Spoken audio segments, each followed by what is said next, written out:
Your someday starts today.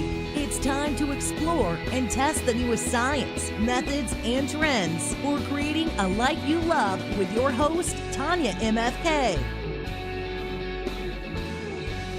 Welcome to My Designed Life.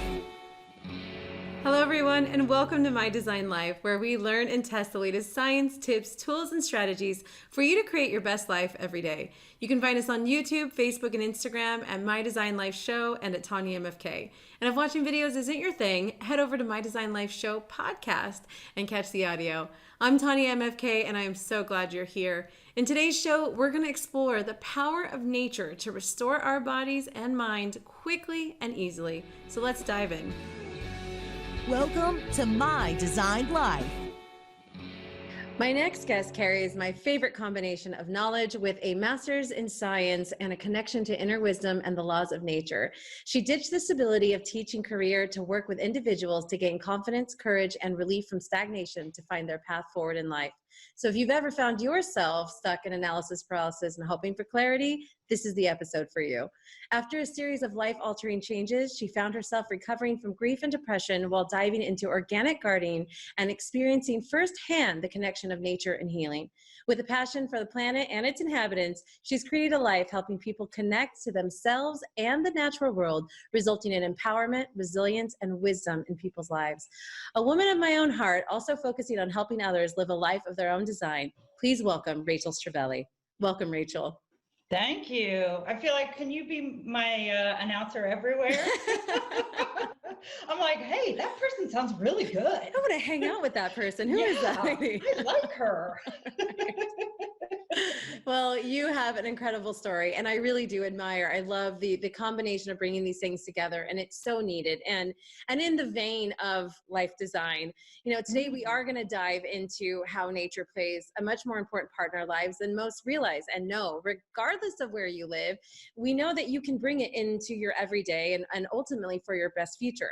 But I also know that there are people who are going to hear this intro and immediately think, oh God, we're in the hippie zone. It's getting crunchy in here. So I'd love to talk about kind of the reality of what this means and why nature is so important. Yes, exactly. And just so you know, I'm not going to ask you to use these as a toothbrush or exfoliator. At least yet. That's when you get to the advanced level, when you get to the backstage, when you guys are ready. Yeah. I guess I'm kind of like a mainstream hippie in some ways because I have worked in schools for so long that I work with everyone, and I like to be around people. And so it's kind of lent me towards not being too hardcore in one way or another, except being hardcore true to myself. So that's right. Maybe the piece. Well, and I think what it is too is like there's this, unfortunately, very unfortunately, there's this idea that like, oh, it's nature. What's the old tree hugger saying? But like nature is absolutely powerful. People, we get oxygen, okay, like a living thing for our lives from nature. So to dispel it as like a hippie kind of like, oh, that's woo-woo, like get over yourselves, guys. Like Rachel's gonna bring the knowledge here, and we're gonna learn how to really, I don't want to say harness nature because it feels like we're trying to like, take it over, but how to come in harmony with it to be our best selves. And whether that is striving for your personal development, your personal success, business success, whatever it is, it fits into all of those spaces. And I think that's really the elephant that I wanted to address in this was like, I can hear the people going, oh God, what episode is this one? And I want to go, guys, this is very real. Yeah, this is a very real thing with real benefits. So please take over. I'm really excited to hear kind of what we can do. Yes. Well, and I love how you're framing it because in a way, to me, it's that balance of harness, but not in a like, I own you, nature, you're mine now kind of way. But I do think when we spend more time in nature, and literally it can be like the smallest form that you have to interact with, or you can like go out in the wilderness for a weekend. However we engage with it, it can have transformative and profound effects on our lives in all different spheres. So one way we could think of it is, I feel that nature's kind of like the ultimate reset button. And, a lot of people think, oh, well, if I need to reset, like I rest and I go to sleep. But how many of us go to sleep and wake up the same morning, and before 5 minutes have passed, we're already thinking about the same problems or annoyances from the day before? So it rejuvenates us, but only so much. Whereas when we take time to step out into nature and to immerse ourselves in it and engage with it, it gets us out of our prefrontal cortex, which is a great part of our brain, but can also be a part of our brain that makes life more difficult. I don't know how much the people who connect with you know about brain research, and I'm not a brain scientist, so I'm not going to go way deep. Yeah, no, but we can touch on it as much as you'd like, though. I mean, there's always great things to learn. Yeah.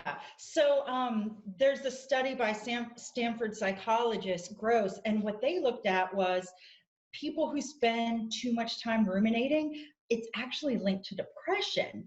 And especially like in the northern hemisphere, the winter time, and in the southern hemisphere when they have their winter, it's like if there's more darkness and we're thinking a lot more, we're inside a lot more, we can kind of lean towards depression. Yeah. But what they found was when they had people go for walks and be mindful on those walks out in nature, the blood flow in the brain changed. People started feeling happier.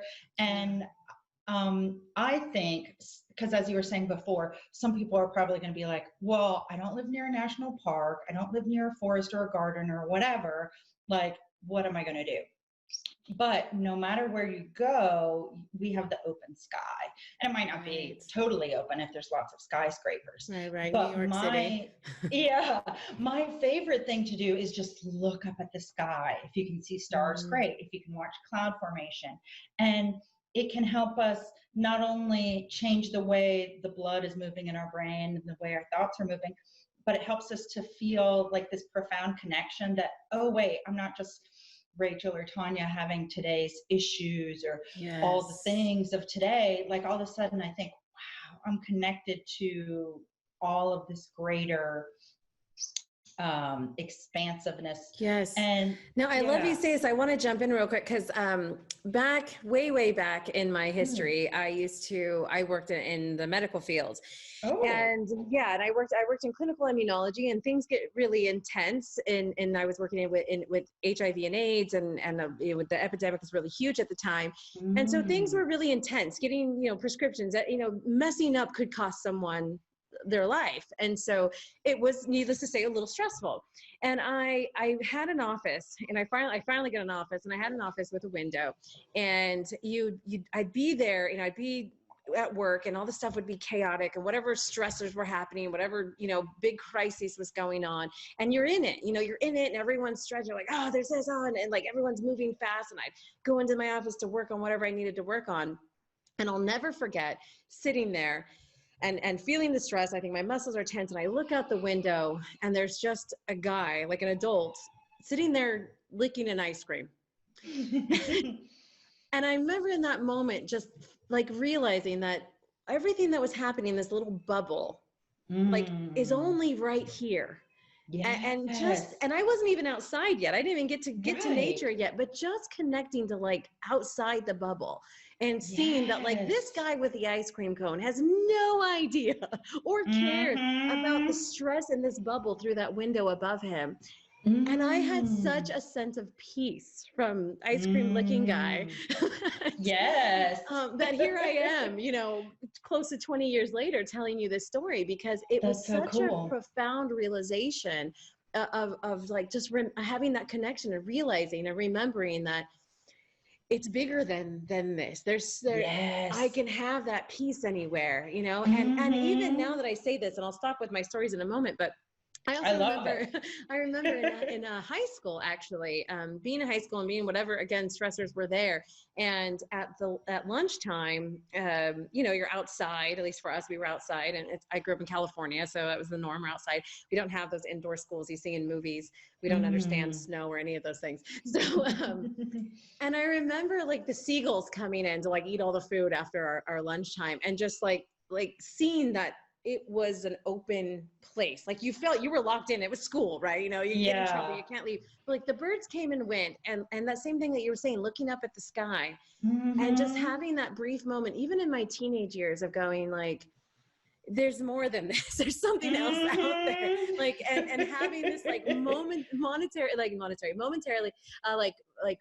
feeling of peace, you know, of like freedom, right? And then going back to class and whatever. But it's looking back on that, like it's so true. Even before I knew the power of it, even before books like The Nature Fix came out and things like that we gravitated towards that. There's an immediate freedom. There's a reason why people who are, you know, extremely successful and can buy $1 million mansions buy them at the lakes and the beaches and the mountains and the things like that, right? They could be anywhere, and they're there, you know, let's even put New York on there. Where do they want to be? Looking over Central Park.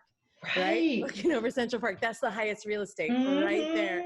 So it's everywhere. So yes. We can see it anywhere. That's how we started there. I love that. Well, and I feel like you're bringing in so many cool different things. So when I think about lifestyle design, I think sometimes some of us, and maybe some of your listeners are this way, we come to lifestyle design not because life is pretty good and I just want to improve it, but like, life is a mess. So we're like, please help me. And so even as we're in the process of like designing it how we want it, when we can have these moments of expansiveness and freedom, it starts us getting accustomed to it. And also like back again to like how our minds work. When you're in survival mode, you think very narrowly. You don't use your peripheral vision a lot. And things tend to look like A, B, C, D, like it only works one way and that's how it is. Whereas when we're out in nature, and again, this doesn't have to be like in the middle of the forest. You could be walking down a street with trees. Right. There don't even have to be a lot of trees. But if you're being conscious as you're doing that to like expand your awareness, to use some of your peripheral vision, you start to change the way you're thinking about it. And so then when you go back to the office or to your home or to address whatever problem it is maybe that you're dealing with in that moment, you have a more expanded perspective. You feel better about it and you feel more capable too, because this freedom comes back with you. And it also makes me think a lot of people who enjoy flying, when you're in an airplane, it's that same kind of feeling you were talking about a little bit with the looking at the man with the ice cream cone. It's like you see how small everything looks and you're like, well, maybe it's not so serious after all. Right. And it's just kind of, it can help us to relax a little bit because life is a little bit stressful these days in a lot of places where people are. And if you're following, you know, news and media, there's a lot of onslaught of information. And your perspective shifts to that. And you start, I mean, I think it's really easy to go, oh my gosh, the world is a terrible place. It's falling apart. And there may very well be a lot of truth in there, but it's up to us to choose how to see it and to get out of that bubble. You know, what we focus on is what our reality is. And so when we're shifting that focus, and I think really nature becomes kind of the fast pass, you know, to shift, because we can say, you know, God knows, show up on Instagram and everything's like, change your mindset, you know, think better, success, whatever. But how? Like, what do I do? And there's mindset coaches. I mean, there's a dime a dozen of people, and I'm not discounting them, but there's a dime a dozen people who will help you. But guess what? There's a really free version. So it can do a quick fix of that. Now, I'm not saying it's going to fix everything, but like you need that quick shift. Get outside, you know, worst case scenario, get some plants, you know. Exactly. I know you got your plants. I do. Well, I have it's like borderline a problem. My husband's just like, stop bringing plants home. I buy every plant I see. Like, I think it's because I can't rescue cats. So I rescue plants, and every plant to me is a case. It's like, oh, look at it. So sad. It needs a home. That's and I brought one of my plants over today, but because this isn't always where I am.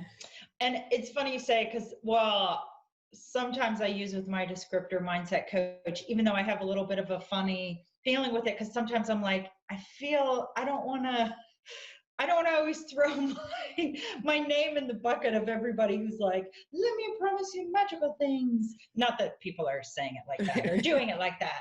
There's like legit good people out there too. But I also think in the same way that somebody could hire me, I'm like, some of the time I'm just going to say, go take a walk. Right, right. And they don't need me to do that. Yes, and, yes.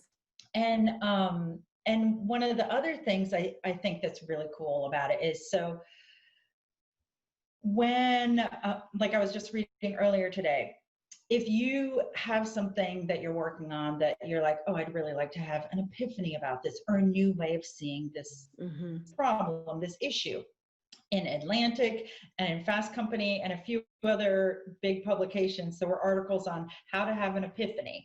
And none of them said specifically, go take a walk out in nature. But the things that they were saying were what a walk out in nature will get you. Be in a new place.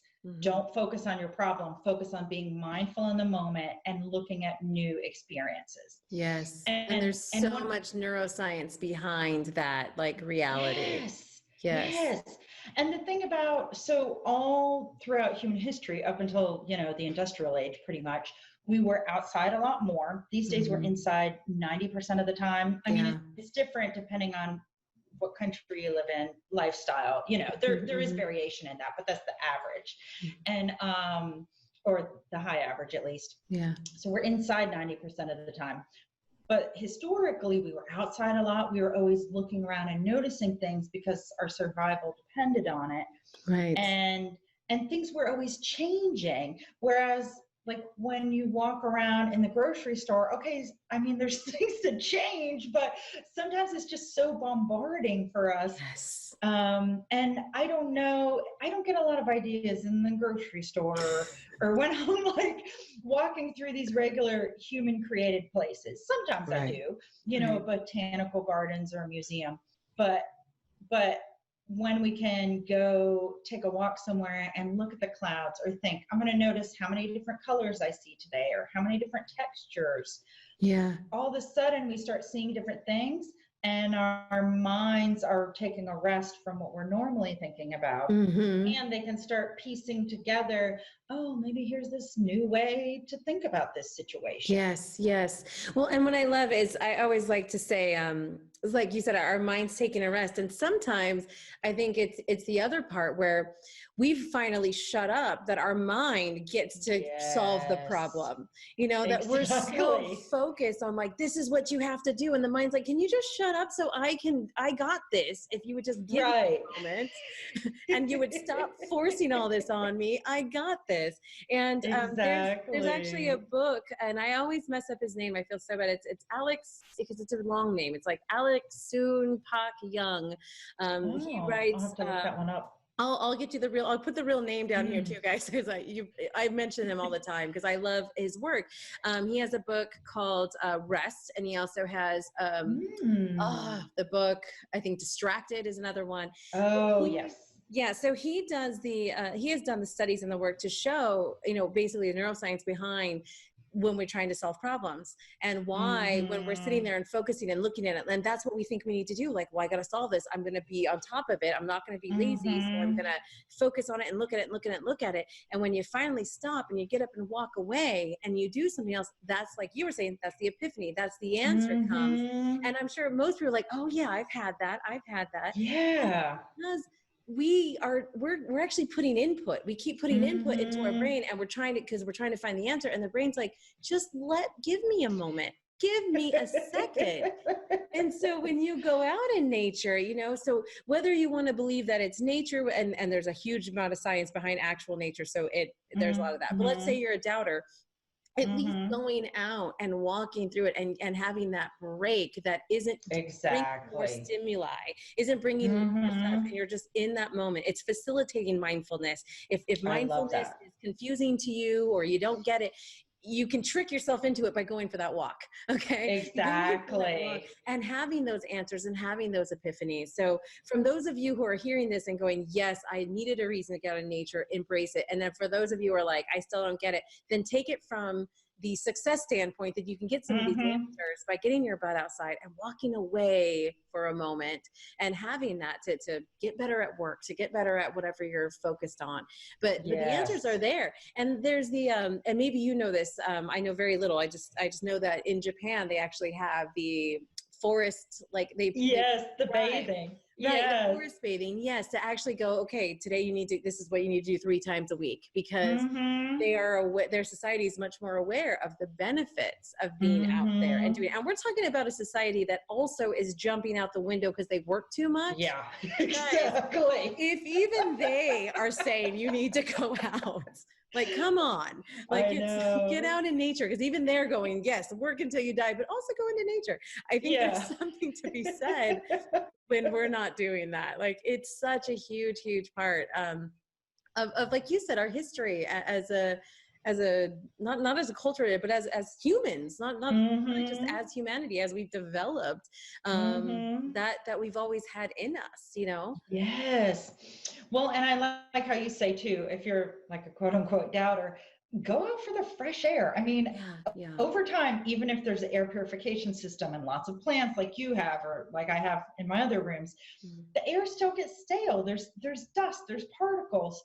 Whereas when we go outside, especially if you can go out after a rain, you're breathing in all that good fresh oxygen and I love post you're rain smell. interacting with it. Yeah. And it's so alive. And it also makes me think back to connecting with the distracted and the rest. So one of the things that I teach people when I talk about nature is one of the ways that I think our modern world is a little bit out of sync is that we think that we're like machines and we can go all the time and not worry about Mm-hmm. sleeping or resting. But it's like if you look at any organism, there's times of rest. You know, we've got our seasons, there's down times, there's an ebb and a flow. And for most of us, if we keep on pushing too hard all the time, it just burns us out. Oh yeah. And our quality of work goes down, the quality of our relationships go down, the quality of our health goes down. But if you're taking this walk, okay, you're moving your body, which is lovely, you're getting Right. the fresh air, you're getting a rest from whatever you were doing. And I will say, I mean, if you want to listen to music, great. I don't recommend listening to the news because that is not going to be a break for you. Right. Like, this tree is And beautiful. Oh my God, there was a car crash. Like, right. And even, I mean, even if you like podcasts, when I go out for my walks, I try and do, sometimes I'll walk with music if I'm walking for exercise. mhm. But if I'm walking purely for the intention of being out and interacting, I don't bring anything. I Yeah. just walk. Yeah. And if that seems daunting to anybody, like, oh, but I have to have my phone or I have to have something in my ears, I would say choose the mellowest music that you can, kind of work yourself into it slowly. Yeah. Because, like with a lot of things in life, having a mindfulness practice is something that if we're not trained to do it, the first few times it feels really uncomfortable. Of course. And we can be like, but wait, what's happening with so and so, and did so and so text me back, and did anybody like my last post? And we get a little bit, we start having our brain jump all over. But if you just keep on walking and keep on looking around and noticing, Yeah. then you get more accustomed to being in that moment. Yeah. And Yeah, and I mean, think, let's be honest, in this day and age, most people, like, we've gotten out of the habit of being alone with our thoughts. We've been yes. alone, like when they're used to wait. I don't know if anyone remembers waiting, but when Yeah, we I used to know. wait without phones I know. and sometimes not even magazines, and we used to just sit Mhm. there and kind of stare around, and Yes. like there's actually some benefits to that. So I love what you're saying, though, that is, it seems daunting at first, do what you need to, but try to go with maybe the step down, right? That like Mhm. maybe like, trust me, I love some Rage Against the Machine, but maybe that day it's something a little lighter, you know, maybe it's some, you know, string version Metallica. I don't know. And then maybe you can move on to the folk music or something, and maybe we can move on to the instrumentals, you know, after that. But, you know, just see what you can do. It's just like a diet, right? You know, like, okay, maybe you can't give up the cake, but can you eat less of it? You know, so. And hey, you know what? You can bring your cake on the walk. Right. That's actually the best way to do a walk. Yeah. So ditch the headphones, bring the cake. There you go. That's the new slogan. Yes. And the other thing I was thinking is, and we've kind of been talking a little bit about this too, but I know I have times where I'm in my head so much, like I'm writing articles or I'm talking to people and like we're problem solving, and it's just like I'm always up here, and it can be really draining, and it can be hard to go to sleep at night. And so it's a really great way to get out of your head and remember, like, we're not heads that are just like like puppet heads on top of a body that's just there to move the head. Like, we're actually a whole body here. Yes. So we need that. We need that movement. We need that break. We need that rest. We need the chance to refocus and like, and it is a revitalization, right? To really do that. So how, are there other points, are there other things here that we need to be looking at? So I think we've covered, like, guys, it's important. It's a real thing. There's science behind it. Right. We've combated some of the arguments, you know, well, I don't have nature. I don't have, you know, something near me. We've given you the other ways it can happen. Sometimes it's the sky. Most of us have the sky available. And let's say you don't, at least bring in some plants, something like that. So we've combated that. We've combated some skepticism on the concept alone. We know that there's real neuroscience behind it. We know other countries are doing it. We've learned a little bit about, you know, doing the walks and the benefits there. What else? Is there other things that we can do or should know? Well, I know for me, I had some difficult periods in my life where my mom died right before my first kid was born. And I was also kind of, in a way, having a midlife crisis, because I thought I would like being a stay-at-home mom, but I didn't like it at all. And so there were all these things, postpartum depression. It was just a big mess, you know. And I mean, I'm sure other people would be like, oh, I wish I had your mess. But at the time, it was difficult for me. And I spent a lot of time in nature, and I like to journal in nature. So sometimes I don't go for a physical walk. I just sit outside with my notebook. Sometimes I doodle, sometimes I write, sometimes my notebook just sits there the whole time. And it really allowed me, kind of to touch back what you were saying before, to connect to my thoughts, to start reflecting on my life, and to start remembering, wait a minute, there's things I used to do 10 years ago that I don't do anymore, but I love those things. And it allowed me to start remembering what I wanted to spend my life doing. Like, I started writing a book all of a sudden, and I was like, oh yeah, I've been wanting to write a book, but hadn't been doing it for 30 years. Right. And so I feel like it can also really be a window into the next stage of wherever you want to go. And it's a really cool way to play with listening to your own inner wisdom. So I use the term inner wisdom. People could say intuition, gut instinct, whatever. There's a lot of research as well coming out about that, about the power of that. So we spend a lot of time using logical thinking, but we also make connections and have thinking that's from patterns and symbols and things that we can't always put into words. And time in nature allows us to kind of synthesize some of those things. And it allows us to play around with listening to what is coming up. So sometimes I sit or walk and I'm just observing. And sometimes I sit and I walk and I think, oh, and I'll remember, like, every time I hang out with so-and-so, I feel bad about myself. And then I think, maybe I should stop hanging out with her. You know, and it's like, but when I'm in my regular life, she texts me, oh, okay. Like, I just respond automatically because there's not enough time to contemplate and be intentional and listen to my needs, you know, because sometimes we can just respond to what the other person wants, you know, like, oh, we're she going wants to through hang out. we're going Okay. through the motions. We're responding to the moment and not taking the Exactly. back thought of what is Mhm. going around it, and really taking that time. And that's a lot of what, you know, the whole business that I do and everything that we have is that, you know, I believe that clarity comes through questions, and more times in Mm. our life, you know, people are trying to find clarity like it's some answer, but Yes. clarity Right. comes through the questions. And the Mhm. problem is we don't get asked the questions. Nobody Mm. asks, no one shows up. And, you know, after about 3 or 4 or 5 years old, people stop asking, you know, what do you want to be when you grow up? People Right. stop saying, you know, people don't say, hey, Rachel, wow, like, you know, who do you want to be this year? We focus Mhm. on the past. Like, Rachel, how have you been? Well, how Mhm. have you What been did you doing? do? Yeah, Right. you Yes. reconnect with an old friend. They're going to talk about, you know, did you hear Susie was pregnant? You know, all those things are going to happen. But we Mhm. don't get asked these questions. We're never taught in school to look back and reflect on these questions and go, who do I want to be? What do I want this year? Mhm. What fun things, as we talked about, what you know brings me joy? Do I want to bring back into my life, or that I've never brought into my life?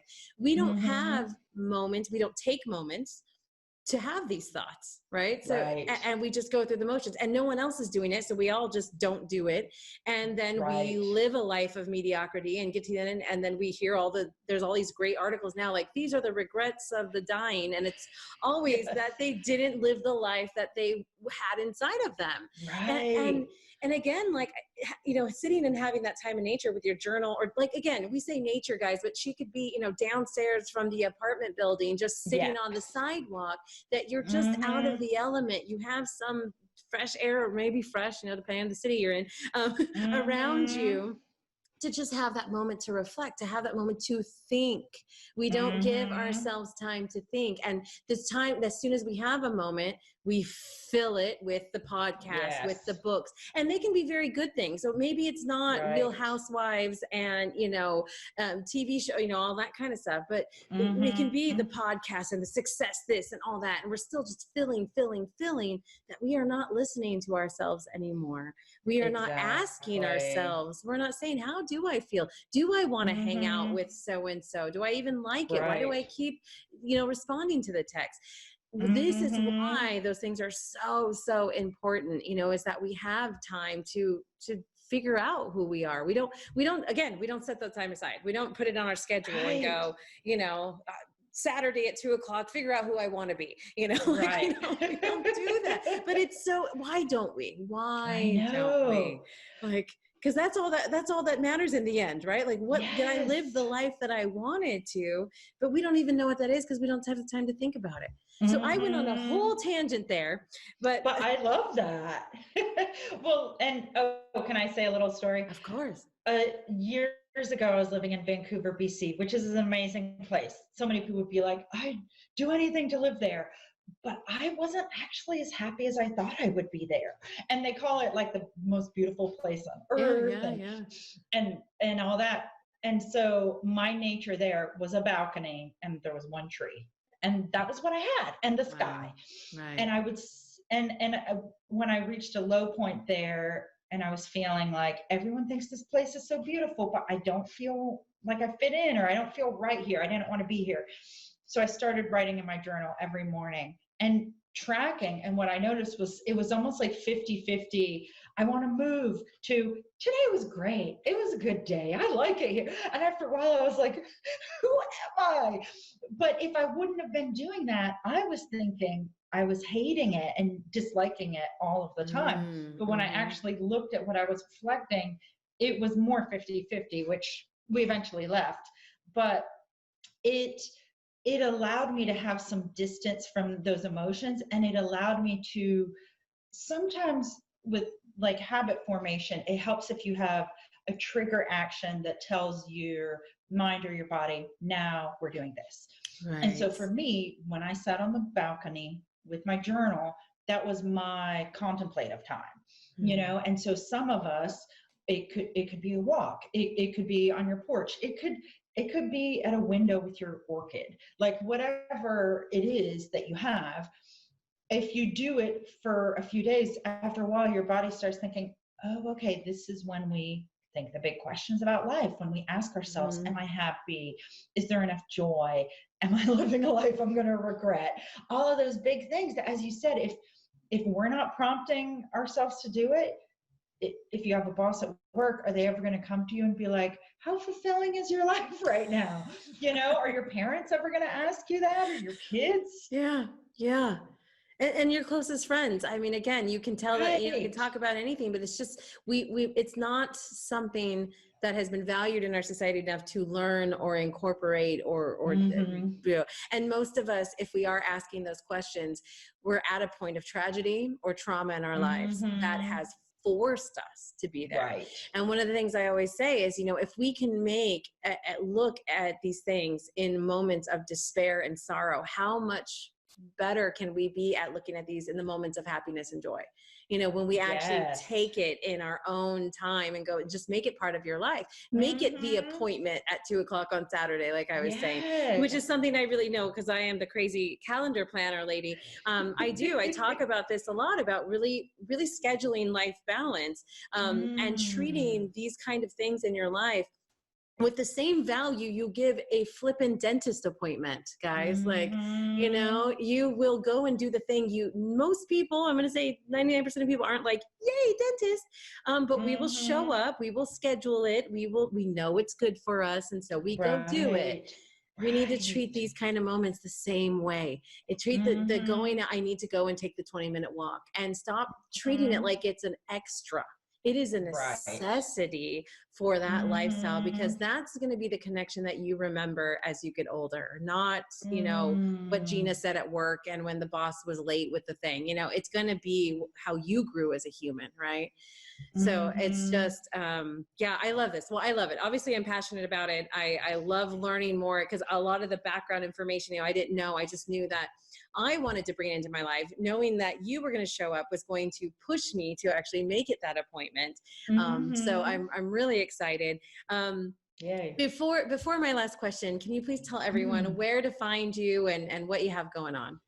Yes, sure. So most places you can find me at Rachel Strivelli. My website is Soul Pioneer. It'll eventually shift to Rachel Strivelli. I work with people on their inner wisdom and connecting to the wisdom of the natural world. And another way to think of that is I'm a life and business coach. I can work in either sphere, and I really, from my years of teaching, I just love connecting with people and helping them to value themselves and really tune into what is yourself telling you is the most important thing for you. Yes. And it comes also from my years of working on organic farms and growing a garden. It's like every plant has different needs. A Yeah. carrot does not have the same needs as a tomato or as an orchid or as a fern Oh, yeah. or a potato. They just don't. And okay, we're human species. We're not different plant species, but still the same idea applies in that your needs are slightly different than my needs. There are some commonalities, but if I'm going to thrive, I need to be in my best environment, get the Hmm. nutrients, get my needs met. And sometimes it helps to have a coach working with you along Yes, that. And absolutely. I also have some freebies on my website. I'm creating some new things. I have an online group program that will have launched by this time this airs, that's helping people deal with eco-anxiety, which is the growing angst and worry about what's happening to the planet. How do I do something Mm. about it? And I come at it in a very gentle and playful way. So taking crafts and art and play and mindful walks to connect to the outside world and start to see, well, what do I want to do to Nice. interact with the planet and value it. That's wonderful. I love that, because I know even that care that you can have and go, I want to do Mm-hmm. something, can also feel very overwhelming. And you're like, and then you Yes. get to that doomsday part, because you're looking at you're like, it's all Yes. terrible. It's all terrible. Right. So that's And wonderful. yes, and what I've come back around to is if we're focused on how it's all terrible or judging ourselves, we're not really gonna do that much. Like, I don't like judging myself. I don't like it when other people judge me. Right. And so my program is to really like come at it without those, and to kind of help us work through those, if that is what you're feeling, to come out on the other side. I love it. I love it, guys. So go and check out those resources, and they're growing all the time. So there's going to be stuff everywhere. So go check it out. You'll have the link down here. So for my last question, what can we do this week to connect with nature and our inner wisdom? Yes. All right. So you probably are going to guess that I would have said this. So I would like you can do a minimum of 5 minutes a day. And if you're like, oh, I don't have 5 minutes. Okay, fine. 2 minutes. Oh no, I will commit to more. I know you can. So maybe, but if there's 1 or 2 people listening that are like, I can't do 5 minutes. Right. Then 2 minutes, no phone, no distractions. And like I said, it could be at a window. It could be for a walk. It could be with a salad. If that's the only like organism that you can interact with, get your salad. I think, if smokers can go outside for their break, like if smokers are allowed to go for their break, just tell everyone you took up smoking and go outside. Yes. Like if that's what it takes, you're like, you know what, guys, I've just decided I'm going to start smoking. Yes. And then get your butt outside. Right. So if that's what it takes, it's a good white lie. Your family might be concerned, but your mental health will be better. Yeah. And just see how it goes. See what comes up. Like what I have found, which I kind of talked about before, is the things that come up are sometimes surprising. Yeah. I think I hate a place. I don't hate it. All of a sudden I realize this friend wasn't good for me. It's like when we have that time to listen, sometimes things come up. They're not always comfortable, but a lot of times they will be better if we follow wherever that wisdom leads us. Right.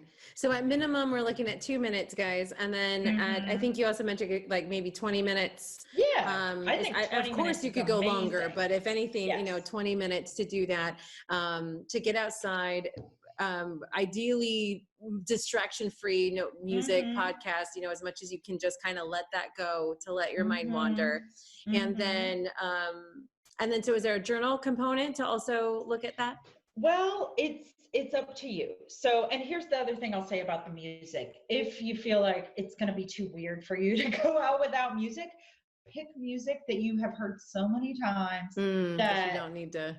Yes, because that's going to let you still tune into your outer environment. Okay. And what I really love to do is after a walk, whether it's 5 minutes, or like I walked for 5 minutes right before we started talking, or if it's 20 minutes, after that, I've moved my body so I don't have a restless feeling. And then I'll get out and I like to write down some gratitudes. If I have a creative project I'm working on, I will write down what are the interesting, creative, beautiful things that I noticed.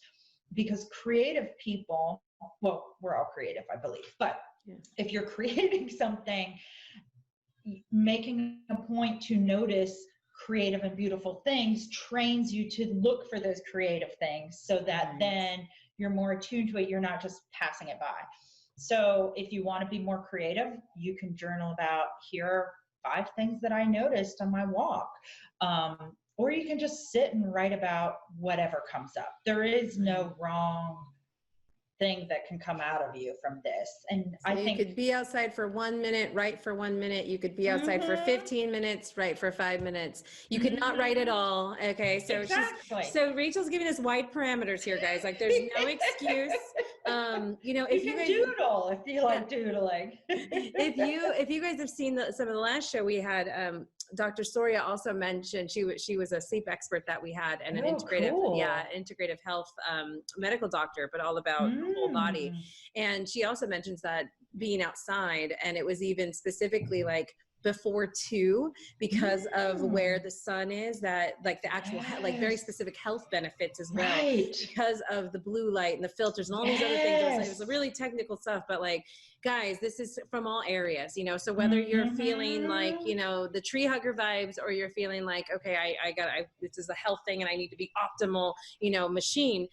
Either way, Right. go do Better that. sleep. Yeah, Yeah. get out whenever you can. But we did learn that even like that earlier time before the sun can be really beneficial, also not just Mm, for our mental health, but our physical health. So, mm. all right. So that's it. We're in nature next week. And I love it. I needed this excuse. So it's perfect.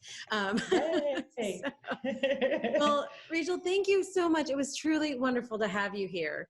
Thank you. It was wonderful to be here. Yes. Well, you guys, we have our assignment. And if you follow along, please tag us at My Design Life Show on Facebook and Instagram and use the hashtag NatureWise.